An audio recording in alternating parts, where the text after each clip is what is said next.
This is Sudesh Berry, and this is Dr. Pratyaksh. I today आप मैं भी बहुत क्यूरियस हूँ और आप तो क्यूरियस होंगे ये जानने के लिए इंसान जो है कि हम ये देखते हैं कि इंसान पैदा होता है, जब जवान होता है तो शेप में होता है, वो लड़का हो लड़की हो, और जब वो थोड़ा सा एज क्रॉस करता है अराउंड मे बी 30s में, then he start losing his shape. Diet ज़्यादा नहीं है, नॉर्मल लाइफ जीता है, किसी भी कास्ट का है, किसी कम्युनिटी का है, किसी कलर का है, किसी कंट्री का है, किसी प्रांत का है. वो आम तौर पे मैंने ये देखा है. I may be he may differ with me. मैं हैरान हूँ ये देख के कि अभी तो ठीक ठाक दिख रहा था, ये ठीक ठाक दिख रही थी, ये एकदम से आंटी बन गई. वो कहते हैं नहीं वो तब वो लड़की थी, अब वो आंटी बन गई है, अब वो अम्मा दिखती हैं. वो लड़का था, अब वो अंकल दिखता है, अंकल टॉम दिखता है. तो समझ में नहीं आता. मैंने मेरे दोस्तों से पूछा कि यार आपकी डाइट भी नॉर्मल है, सब कुछ नॉर्मल है, ये क्या हो गया. तो बहुत सारी चीज़ें ऐसी हैं कि जो हम जानना चाहेंगे. Today I will ask him something which I also would like to have some, में इसमें इजाफा अपनी नॉलेज का, अपनी सामान्य ज्ञान जिसे कहते हैं जनरल नॉलेज का, मैं भी इजाफा कर लूँ थोड़ा सा, और आपको भी थोड़ी जानकारी मिलेगी. Doctor Pratyaksh, I just want to know कि ये जो मैंने अभी बात बोली, कि एकदम से ये फिजिकल कल्चरल चेंज बोल लो या फिजिकल चेंज बोल लो, पता नहीं, it might be connected with your mentality, with your genes, with your DNA, I don't know what. So can you please tell us specifically to the audience कि जो आगे ध्यान रखें खुद का भी और अपनी फैमिली का या अपने आगे बच्चों का, कैसे हो जाता है ये? बिल्कुल मिस्टर बेरी, एक्चुअली क्या है कि ये ना एक प्रकृति है, एक नेचर. उदाहरण के लिए सूरज उगता है और वो सूरज उगने से लेकर ढलने तक का सफर तय करता है. ऐसे ही हम इंसान हैं, हम पैदा होते हैं, पैदा होने से लेकर बुढ़ापे बुजुर्गी तक का सफर तय करते हैं. उसके अंदर हम लोग बहुत सारे environmental factors, diet habits, even the financial factors, emotional factors, and the most basic thing the genetic and the hormonal factors, उन सब से निकलते हैं. उदाहरण के लिए जब हम लोग टीन एज में होते हैं, जब बच्चे की बात करें, मैं लड़के की बात करूं, लड़की की बात करूं, कितने लोगों को यही नहीं पता, उन्हें लगता है कि सिर्फ फीमेल के ही हार्मोन्स चेंज होते हैं. इवन मेल्स के हार्मोन्स चेंज होते हैं. आफ्टर मैरिज हार्मोन्स चेंज होते हैं, एज के हिसाब से आफ्टर 40 की एज के बाद हार्मोन्स चेंज होते हैं. इवन इनफैक्ट हड्डियों में बदलाव आता है एक टाइम पे जाके. इवन हम लोग एज फैक्टर्स में देखते हैं कि लोगों की हड्डियों में स्पाइक्स क्रिएट हो जाते हैं, जिसकी वजह से उन्हें पेन्स होना शुरू हो जाता है. तो ये जो मोटापा है ना, ये भी कुछ ऐसे ही है. इसे आप कुछ ऐसा देखिए कि जब हम लोग डिपेंडेंट हैं अपने पेरेंट्स के ऊपर, तो हमारी डाइट हैबिट्स कुछ अलग होती हैं. मैं कल ही एक पेशेंट को एक चीज बता रहा था, मुझे कहने लगी, कह रही डॉक्टर साहब मेरा ना, मैं कंट्रोल नहीं कर पाती, परहेज नहीं कर पाती. मैंने कारण, कह रही मुझे भूख लगती है, मैं साथ के साथ किचन में चली जाती हूँ. तो मुझे सुनते भी एक दिमाग में बात आई कि लाइक मैं अगर जो हॉस्टल में रहूं, तो मैं अगर जो हॉस्टल में रहूंगा तो मेरी कैंटीन का समय है कि मैं 8 बजे से लेकर 9 बजे के बीच में ही खा सकता हूँ. अब क्योंकि मैं उस घर का, उस रसोई का स्वामी हूं, तो मैं 9 बजे के बाद उठूंगा, कुछ बनाऊंगा और फिर खा लूंगा. हम लोग ना खुद प्रकृति के साथ छेड़छाड़ करते हैं. जाने अनजाने में हम लोग अपनी ईटिंग हैबिट्स बदल लेते हैं. या फाइनेंशियल की, लाइक अब मैं अपने बचपन में अपने पेरेंट्स से कुछ मांगता था या ओवर ईटिंग करने की कोशिश करता था, तब तो वो करने ही नहीं देते थे, रोक लेते थे. जब मैंने खुद सेल्फ अर्निंग स्टार्ट करी, नाउ आई एम फ्री, तो जब मैं फ्री हुआ तो डेली पार्टीज, तो वो भी फैक्टर्स हैं. कभी भी कुछ भी खा सकते, कभी भी कुछ भी खा लिया, क्योंकि अब तो मेरी जेब में पैसा है. तो ऐसे ना बहुत सारे. फिर मैरिज के बाद जब हम लोग कहते हैं कि जी पहले लड़की थी और बाद में आंटी हो गई, तो मैरिज के बाद एक दूसरे को प्यार मोहब्बत में खिला रहे हैं कि पेट तो भरा हुआ है, नहीं ये मैं खास आपके लिए बना के, थोड़ा सा खा लो, थोड़ा सा खा लो, इतने से क्या होगा, यस आज के दिन खा लो. यस. तो ये ऐसे बहुत सारे सोशल, एनवायरमेंटल, साइकोलॉजिकल फैक्टर्स हैं. इसके लिए बकायदा मैं आपको बताऊं, मैंने एक बुक भी लिखी है जिसमें हमेशा द सीक्रेट्स ऑफ ओबेसिटी, लोग हमेशा खाने को, मोटापे को खाने से जोड़ते हैं. एक्चुअली मोटापा सिर्फ खाने की वजह से नहीं है. बहुत सारे लोग, उदाहरण के लिए कोई 200 किलो का है, तो ऐसा तो नहीं ना कि वो 100 रोटी खाता है, वो एक ही रोटी खा के 200 किलो तक जा रहा है. तो आप अगर जो एक ही रोटी तीनों टाइम खा के अगर जो 200 किलो का जा रहा है, that means there must be something different. We have to check the parameters. हमें उसके लैब टेस्ट रिपोर्ट्स उसकी चेक करनी पड़ेंगी, जिससे हमें क्लियर होगा कि एक्चुअली उस पेशेंट को किस तरीके से ट्रीट किया जाए. हर आदमी के लिए डिफरेंट वेट लॉस टेक्निक चाहिए.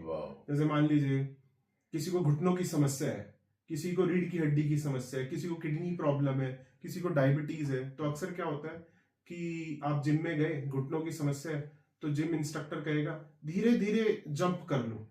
अरे भाई घुटना खराब है, धीरे जंप में भी जर्क लगेगा, तेज जंप में भी जर्क लगेगा. तेज में थोड़ा जल्दी लग जाएगा, धीरे में थोड़ा धीरे से लगेगा, जर्क तो लगेगा ही. तो यहाँ ये समझना जरूरी है कि आपकी उम्र, कद, वजन, रहन सहन, आपका हैबिटेट, आप किस जगह के रहने वाले हैं, उत्तर भारत, दक्षिण भारत या फॉरेन कल्चर से बिलोंग करते हैं, हर चीज को ध्यान में रख के वजन घटाने की तकनीक को डिजाइन करना एक्चुअली वेट एक्सपर्ट का काम है. Okay, yes, alright. So this is we got some information कि वो बहुत सारी फैक्टर्स होते हैं एकदम से आपको आंटी बनाने में या अंकल बनाने में. एकदम से आप अंकल लगने लगते हो, आंटी, तो जी हैव टू बी केयरफुल. ये सारी चीज़ें. एंड आगे मैं ये इनसे पूछना चाहता हूँ कि वेट लॉस जो है वो दवाइयों से करते हैं आप, या आप कोई ऑइंटमेंट एक्सटर्नल अप्लाई या इंटरनली कोई इंजेक्शंस देते हैं आप, ये किस तरह से वेट लॉस करते हैं? वो थोड़ा सा मुझे, अगर if I am not being very personal, no, थोड़ा सा मुझे सीक्रेटिव नहीं है, तो मुझे थोड़ा सा उसको I'll explain. This is a very good question. In fact ना, मैं आपको बताऊं, वजन घटाना, उदाहरण के लिए जब आप किसी प्रोडक्ट से वजन घटाने लगते हैं, आप कोई दवाई से वजन घटाते हैं, डाइटिंग करते हैं, तो लोग अक्सर, अगर जो कोई डाइट कर रहा है तो लोग कहेंगे अरे यार डाइटिंग से कुछ नहीं होता, आज तू पतला होगा कल फिर मोटा हो जाएगा. कोई प्रोडक्ट खा रहे हैं तो आपको कहेंगे लोग कि यार तू प्रोडक्ट ले रहा है, तू आज वजन घटाएगा कल फिर मोटा हो जाएगा. देखो यहाँ ना समझना एक चीज को जरूरी है. आपने उदाहरण के लिए सेब काटना है, you need a sharp object. Either वो छोटा शार्प नाइफ हो या बड़ा नाइफ हो, या वो कोई और तेज धार, कोई स्टील की पतली हो. सेब को काटने के लिए आपको शार्प नाइफ चाहिए. अब यहां पे आके इसके पीछे एक साइंस है, वेरी डीप साइंस. आप डाइटिंग करते हो, आप योगा करते हो, आप जिम करते हो, आप कोई प्रोडक्ट लेते हो, द मैकेनिज्म इज सेम. उदाहरण के लिए आप 2 घंटे जिम जाते हैं, तो 2 घंटे जिम जाने से क्या होता है, स्वेटिंग होती है, आप थक जाते हैं. अब ये तो हमें पता है अंदर बॉडी के क्या हो रहा है. अंदर क्या हो रहा है कि कहीं ना कहीं आपका ग्लाइसेमिक इंडेक्स चेंज हो रहा है, आपका ब्लड प्रेशर चेंज हो रहा है, इंसुलिन हार्मोन्स जनरेट हो रहे हैं, जिन इंसुलिन हार्मोन्स को हमारे फैट सेल्स एब्जॉर्ब कर रहे हैं, और वो वेट रिडक्शन यानी कि थ्रू सोडियम बॉडी से पास आउट हो रहा है, या फैट जो उसके साथ बॉडी से निकल रहा है. ये तो होता है जब हम 2 घंटे जिम करते हैं. अब सेम चीज मैंने करा डाइटिंग, मैंने खाना स्किप करना शुरू कर दिया. अगर जो मैं डाइटिंग करता हूं तो इवेंचुअली क्या होता है, मैं कमजोरी महसूस करता हूं. जब मैं कमजोरी महसूस करूंगा तो क्या होगा, शुगर लेवल डाउन जाएगा, इंसुलिन हार्मोन चेंज होगा, और फिर दोबारा से body cell, fat cell insulin को एब्जॉर्ब करेंगे. Same in the new wonder drugs, जो अभी आजकल मार्केट में नई ड्रग्स चल रही हैं, उनका भी सेम मैकेनिज्म है. When we put some injection on our stomach, और either we are taking some kind of some medications, कोई दवाई, कोई टैबलेट, कोई कैप्सूल खा लेते हैं, वो भी वही काम करते हैं. कहीं ना कहीं इंसुलिन को जो है बढ़ाते हैं, हमारे जीएलपी के ऊपर असर डालते हैं. इंसुलिन ज्यादा बनेगा, हम लोग वीक फील करेंगे, बीपी डाउन जाएगा, सोडियम बॉडी से पास आउट होगा, नेचुरल है कि body start reducing. But actually all of इन सबके पीछे अगर जो मैं एक बात करूं, एक जो सबसे गहरी चीज है, जो लोग अक्सर बोलते हैं कि जी मैं वजन घटाऊंगा तो क्या मैं दोबारा मोटा तो नहीं होऊंगा. इस क्वेश्चन को अब आप ऐसे समझो कि मान लो एक आदमी दिन का 1000 रुपया कमाता है, 1 रुपया भी इससे पहले नहीं था, उसने 1 करोड़ जोड़ लिया, 2 करोड़ जोड़ लिया, 3 करोड़ जोड़ लिया, सडनली लॉस हो गया, तो क्या वो कमाना बंद कर देगा? नहीं. ऐसे ही हमारा शरीर है, जिस बॉडी को फैट स्टोरेज की हैबिट होती है, वो लोग अक्सर बार बार रिड्यूस करते हैं. रिडक्शन का मतलब ये नहीं है कि आप मोटापे से आजाद हो गए हो. Now you need a discipline lifestyle, you need a discipline diet, कि आपको वजन घटाने की किसी भी प्रक्रिया से निकलने के बाद आपको इस चीज का ध्यान रखना है कि आज आप किसी शादी में खा रहे हो, कल किसी के बर्थडे पे खा रहे हो, परसों किसी के एनिवर्सरी पे खा रहे हो, ऐसा ना हो। आप हफ्ते में एक दिन चीट डाइट रखो, बाकी दिन एटलीस्ट प्रिकॉशंस लो जिससे उन चीजों को मैनेज कर सको, नहीं तो दोबारा मोटे हो जाओगे। Yes Okay. So, so we came to know they treat you psychologically also, and they treat you medical they give you medications also, and medication they give you, they treat you according to your history of your family, about history of your whatever you think or how whatever you've done, physical activities like you're a sportsman or what kind of thing. Yes. Accordingly they'll treat you. इतना तो चलो हमें समझ में आ गया। तो family background is also very important. आप क्या सोचते हो वो भी इंपॉर्टेंट है, what is your diet is important, and what your profession is also very important. ये सारी चीजें वेरी इंपॉर्टेंट। सो वेट लॉस, जो ड्रास्टिक वेट लॉस होता है, इमीडिएटली लोग होते हैं, आप इमीडिएटली हम आपको इतना वजन कम कर देंगे।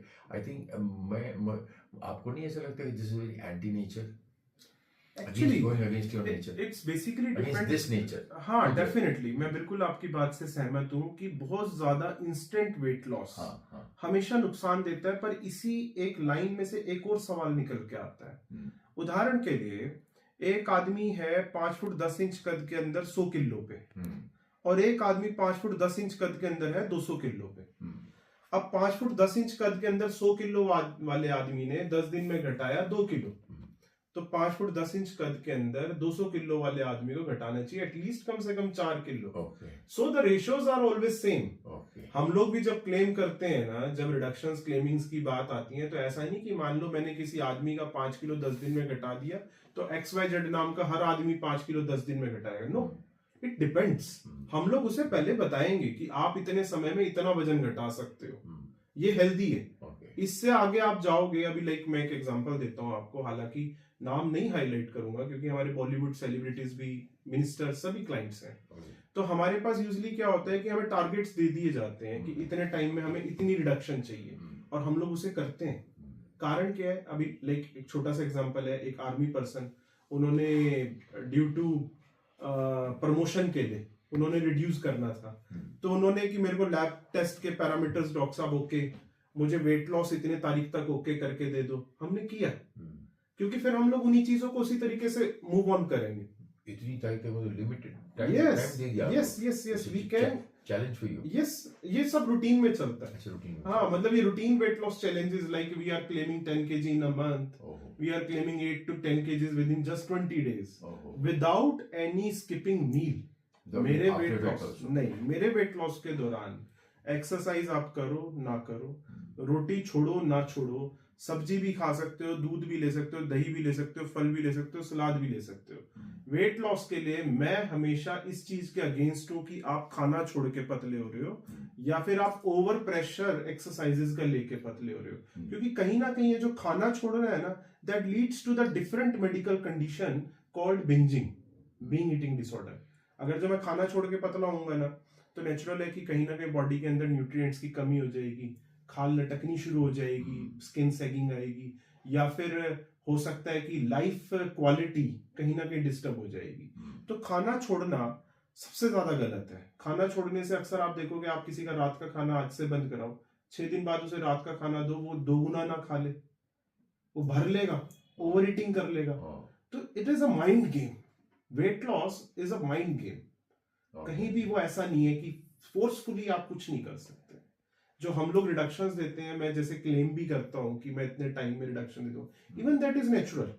क्योंकि यहां हम क्या करेंगे, मान लो किसी ने कहा कि मुझे 10 दिन में डॉक्टर साहब 5 किलो रिडक्शन चाहिए। पहले तो बॉडी फैट कितना है, बॉडी में फैट कितना है, एज कितनी है, क्या वो उस रिडक्शन के बाद उसके, ऐसा तो नहीं कि विटामिन डाउन है, पता चले विटामिन बी और डी डाउन है, मैंने रोटी बंद कराई और बी और डी और डाउन चला गया। So we need a blood test, कि हमें ब्लड टेस्ट पता हो कि ये पैरामीटर्स हैं, अब इनके हिसाब से हमें ये मूव करना है। तो आप ये देखो कि हम लोग एक छोटे से शहर से पूरे ऑल ओवर वर्ल्ड जो है ना, हम लोग वेट लॉस पैकेजेस बेचते हैं, वो इसी चीज के ऊपर। सो इसका जो सार निकला इसका, इन सारी बातों का, वेट लॉस का, मुझे ऐसा लगता है कि साइकोलॉजिकल है, ये माइंड गेम है, और दवाइयाँ कम, और इनका जो तरीका है ट्रीटमेंट का, उनका जो स्टाइल है ट्रीटमेंट का, वो तो इसमें मॉरल बूस्टिंग भी आती है, इंस्पायर होने भी आता है, बिकॉज मेंटल स्ट्रेस से सारी बीमारियां जुड़ी हैं दुनिया के अंदर। मैंने सुना है, और ये आई थिंक बहुत बहुत सत्य भी है। सो मेंटल स्ट्रेस जो है वो आप उसको भी ट्रीट करते हो। वेट लॉस अभी आप देखो, हम लोगों के ना 2035 एज पर एटलस 2035 तक लोग मोटापे के शिकार होते जा रहे हैं। आपने शायद प्रधानमंत्री जी को लाल किले के ऊपर से सुना हो कि लाल किले पे अगर जो देश की आजादी के दिन पे या 26 जनवरी के दिन पे प्रधानमंत्री जी को ये कहना पड़ रहा है कि आप अपनी सेहत पे ध्यान दो, मोटापे पे ध्यान दो, बकायदा प्रधानमंत्री जी लोगों को चुन रहे हैं कि ये लोग आपको मोटापे के लिए सलाह देंगे फ्री ऑफ कॉस्ट। तो आप ये देखो कि मोटापा एक्चुअली में कहां पहुंच चुका है। It is not just a lifestyle change, now it is a pandemic disease, major menace. Yes, just because of obesity. सिर्फ मोटापे की वजह से घुटनों की समस्या है, over stressed, PCOD, PCOS, depression, productivity less हो जाती है, लोग नौकरियां तक छोड़ रहे हैं, लोग अपने परिवारों में झगड़ते हैं, लड़ते हैं, तलाक तक हो जाते हैं मोटापे की वजह से। मोटापा एक ना बहुत बुरा रूप है, और इसे घटाने में अगर जो मैं आपको सच बताऊं, इवन अगर जो हमें फ्री ऑफ कॉस्ट भी कंसल्टेशंस देनी पड़े तो हम लोग पीछे नहीं हटते। मोटिवेशंस देने के लिए, कंसल्टेशंस देने के लिए हम लोग हमेशा लोगों के साथ जुड़े रहते हैं, और जो सरकार के प्रोग्राम्स चल रहे हैं हम लोग उसमें भी पूरा 100% पार्टिसिपेट करते हैं। जी। So what I feel is he is at such a young age is a complete one shop stop जिसे कहते हैं ना, under one roof you will get everything, and what I feel is कि अगर मैं मोटा होता तो मैं सबसे पहले इनका छत्र छाया में आता और इनको कहता है मुझे, क्योंकि मैं कैमरे को फेस करता हूँ, और मेरी तो फर्स्ट रिक्वायरमेंट है कि जो कैमरा फेस करते हैं उनको बिल्कुल पतला रहना है। वो 6 पैक नहीं हो तो भी चलेगा, लेकिन कम से कम फिट तो रहेगा, फिट रहे।